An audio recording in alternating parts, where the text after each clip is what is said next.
Good morning everyone. Myself Ankit Raj, a student of Rama Ayurvedic Medical College. आज हम लोग बात करेंगे एवियन। एवियन यानी कि एवेस्कुलर नेक्रोसिस, जिसे हम लोग आयुर्वेद में अस्थि मज्जावृत्तवात बोलते हैं। एवियन, सबसे पहले हम लोग बात करेंगे कि एवियन होता क्या है और क्यों होता है। तो हम लोग बात करते हैं कि एवियन क्यों होता क्या है, होता क्यों है। तो एवियन के रीज़न ये बताए गए हैं कि बहुत ज़्यादा अल्कोहल लेना, बहुत ज़्यादा एस्ट्रॉइड लेना, या पहले आपको सर्जरी हुई है तो बहुत ज़्यादा पेन किलर लेना, ये सब रीजंस हो सकते हैं एवियन के। अब हम लोग बात करेंगे कि एवियन के सिम्टम्स क्या होते हैं।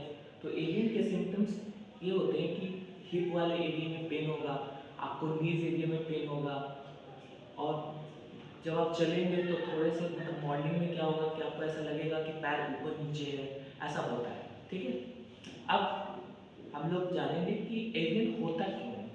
तो एवियन होने का रीज़न ये है कि एक्चुअली क्या होता है कि ब्लड सप्लाई वहाँ तक पहुँच नहीं पाता है, जिसके कारण से एवियन होता है, यानी कि एवेस्कुलर नेक्रोसिस।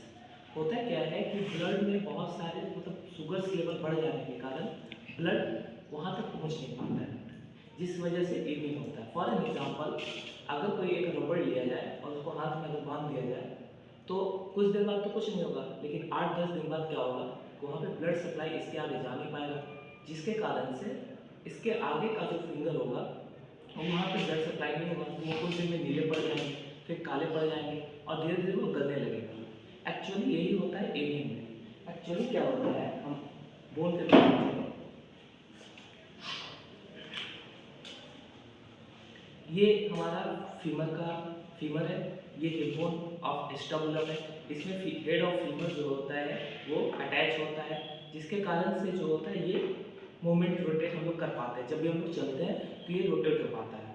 अब क्या होता है कि धीरे धीरे चलते चलते के कारण ये वाला हिस्सा जो है धीरे धीरे डैमेज होता है और ब्लड सप्लाई यहाँ तक नहीं पहुँच पाता है। एक्चुअली क्या होता है, वेरी फाइन नर्व्स होते हैं, तो ब्लड एक्चुअली ठीक धीरे धीरे ब्लड शुगर लेवल बढ़ता है तो ठीक होने लगता है ब्लड, जिसकी वजह से फाइन कैपिलरीज में न ब्लड्स नहीं पहुंच पाते हैं। तो एक्चुअल क्या होता है कि धीरे धीरे ये जो है वो गलने लगता है, धीरे धीरे जनरेट होता है, तो इसको बढ़िया से वो मतलब चल नहीं पाते हैं। अब हम लोग बात करते हैं कि इसके ट्रीटमेंट के बारे में। ट्रीटमेंट क्या है, क्या सर्जरी सक्सेसफुल है या नहीं है, कितने दिन तक सर्जरी चल सकती है, अगर कोई सर्जरी करवाता है एवियन का तो कितने दिन तक वो चल सकता है। ऐसा ऑन एन एवरेज बताया गया है कि 10 साल अप्रॉक्स एवियन चल सकता है on an average of doctors. But हम लोग बात करते हैं आयुर्वेद में कि आयुर्वेद में इसकी क्या ट्रीटमेंट है। तो आयुर्वेद में सबसे पहले बात करते हैं इसमें कि एक्चुअली क्या हो रहा है कि ब्लड सप्लाई पहुंच नहीं पा रहा है, जिसकी वजह से वहाँ पे क्या करेंगे कि हम लोग ऐसा कुछ करेंगे जिसकी वजह से ब्लड सप्लाई पहुंच सके। तो आयुर्वेद में हम लोग प्रिफर करते हैं मोस्टली पंचकर्मा। पंचकर्मा यानी कि 5 थेरापीज, वामन, विरेचन, बस्ती, शिरोविरेचन और नश, जिसमें हम लोग क्या करेंगे कि पेशेंट को कुछ थेरापीज प्रोड्यूस मतलब अप्लाई करेंगे, जिसकी वजह से वहाँ तक ब्लड सप्लाई पहुँच पाएगा। उसमें हम लोग क्या करेंगे, सबसे पहले स्नेहन करेंगे, फिर उसके बाद उसको स्वेदन करेंगे।